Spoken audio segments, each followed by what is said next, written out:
I wanted a challenge. I wanted to struggle and strain through grit and grime to topple a titan. I wanted the feeling of power found only through conquering something powerful. So I went back. I returned to Monster Hunter World Iceborne's Fatalis, a powerful beast that I had beaten before with a friend, but this time would be different.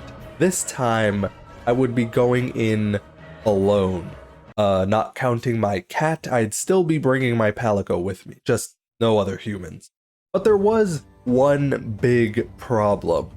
My build was gonna have to be pretty trash. You see, I've had a recent newfound appreciation for Greatsword, because I think it's a lot like Ryu from Street Fighter, you know, since it's the standard straightforward whatever. The point is, my Greatsword build was nowhere near optimal. I was too lazy to go farm Arch-Tempered Velkhana's Gamma Variation armor just so I could fight Fatalis, so I did not. Similar situation with my unupgraded Focus Charm, and worst of all, even after more than 600 hours of gameplay, I still never found a guard up decoration. It's not really relevant to the build or anything, I'm just still bitter about that years later and I want to complain. Capcom, what the fuck? Anyway, it's clear my charm and armor situation is looking pretty pathetic, but at least I can bring a good weapon, right? Wrong. Well, half wrong. Technically right, I guess. My weapon would be good, but not great. I could craft the first version of the Alatreon Greatsword, but again, I was too lazy to even figure out what I needed to do to fully upgrade the thing, let alone go and get the parts. So not only would I be missing out on the additional damage the upgraded version provides, but I also couldn't get my beloved life regen augment, since you can only augment fully upgraded weapons. My build would be downright crippled by my own laziness. However, I had a little trick up my sleeve to turn the tides in my favor against Fatalis. Using my decorations, I could slot in Fire Resistance level 3. And more importantly, Fortify. That's right, I was gonna go in and die on purpose twice to make myself stronger. Of course, that would also mean I'd have no carts or lives remaining for any accidental deaths without failing the quest, but that's only fair. Plus, it adds to the challenge and the tension. That's the whole reason I was doing the fight, right? And when I fought Fatalis, tension is what I got. The way the hunt opens up, dark scales glimmering in the rain, Fatalis, this gigantic legendary dragon presenting such an imposing figure even while it's sleeping.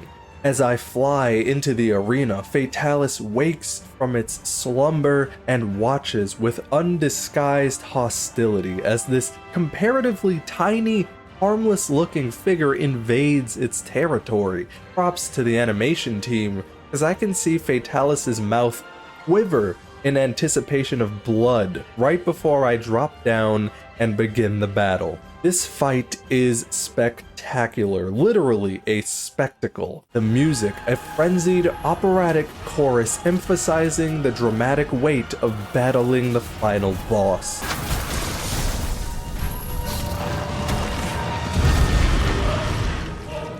The environment, oppressively moody. From the flame-colored skies, torrential rain falls ceaselessly upon, if I'm remembering the lore correctly, the ravaged site of a fallen civilization's failed last stand against Fatalis.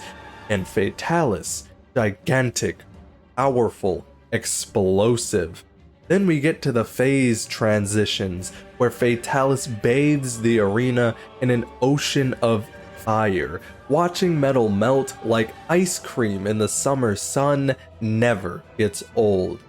Although it is weird how stuff like the ropes you climb on and the roaming ballista remain fully operational after being doused in this clearly powerful flame twice. But whatever, let's just say they're built different and sweep it under the rug. There's more important stuff to worry about. like not dying, as I got smacked up by Fatalis during my first few attempts at the fight, I noticed a few things. For starters, my level 3 fire resistance and fireproof mantle really came in handy, especially during the final phase where the flame-covered ground damages me without the fireproof mantle. I was also surprised by how useful the dragon pods were, specifically when Fatalis took to the skies. They turned what would otherwise be an awfully annoying situation into free damage. You can make Fatalis lie down and then immediately stand back up, or vice versa, which is kind of funny. And lastly, Fatalis' neck is absurdly flexible. Its fire breath reaches everywhere around it. It could probably scratch its own back with its teeth. Regardless, with each attempt I grew more and more comfortable against Fatalis, and I got further and further into the fight. Eventually, I reached the final phase of the fight, and the final phase is frenetically fantastic. Giant explosions left and right, running through a sea of flame to find safety. My cat dies in that sea of flame, several times actually, weaving past blast after blast, flame after flame, hacking away like a frenzied beast at Fatalis' chest, lost in the adrenaline rush of just a little more. Each of Fatalis' attacks deadly, punishing, but I can't afford to play it safe. The time limit will not allow me that luxury. Skewering the Dragon of Legend on a Dragonator, proof of a hero, the iconic song begins to play, urging me onward. Just a little more. I'm running out of potions with no way to resupply. Each hit could be its last. Each hit could be my last. I drill a hole in its chest with the roaming ballista. The earth shakes as I lodge my sword into its skull. It's still not dead. Just a little more. Kill, kill, kill, kill. And then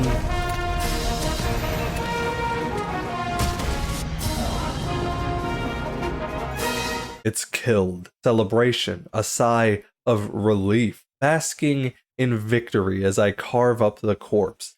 Man, how I love the exhilaration of barely being able to slay a monster.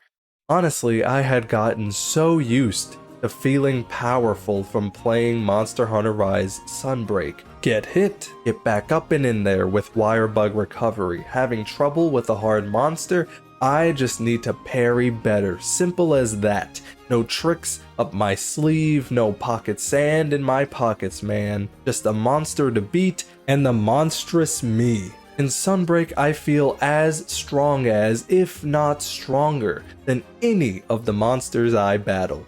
But with Fatalis and Iceborne, I felt weak. Or perhaps rather, Fatalis felt almighty.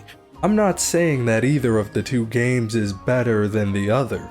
I'm also not comparing the actual difficulty of the games. I'm simply comparing how strong they make me feel. In Iceborne against Fatalis, it was David versus Goliath, a snake versus a crocodile. Partially due to my lackluster build, and partially due to what I believe is Capcom's gameplay design philosophy for this game, I had to use every advantage I could find, every tool in my toolkit to claw my way to victory. This was no honor-bound duel, but instead a messy deathmatch between two animals in the wilderness. Monster Hunter World Iceborne made Fatalis feel like a true monster, and that is exactly what made me feel like a true monster hunter. I know using Fortify makes respect for me go to zero, and that I'll soon be banished by the Honorable Hunters Bureau, but there is one thing that happened in one of my attempts that'll make everyone shed a sympathetic tear though. That's right, I failed the quest while the song that was playing was proof of a hero.